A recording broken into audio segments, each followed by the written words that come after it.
এই গরুটা 2 বছর আগের গরু। এবছর কোরবানির আগে বিক্রি হয়েছে। একজন ব্যাপারী 75,000 টাকা নিয়েছে, 75,000 টাকা দিয়ে নিয়েছে। তার কাছে একজন কাস্টমার নিয়েছে 80,000 টাকা দিয়ে।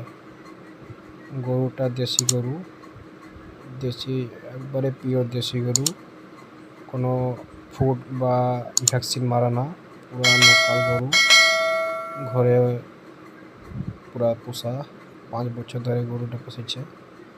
গরুটা ওজন হবে 240 থেকে 250 কেজি, পুরা লোকাল গরু। গরুটা একবারে পেকে ফেটে গেছে, না দেখলে আপনারা বুঝতে পারবেন না। এইরকম গরু দেখার জন্য আপনাদেরকে বিভিন্ন রকমের আপডেট দেব। আপনারা আমার চ্যানেল সাবস্ক্রাইব করে রাখুন এবং বেল আইকন টিপে দেবেন।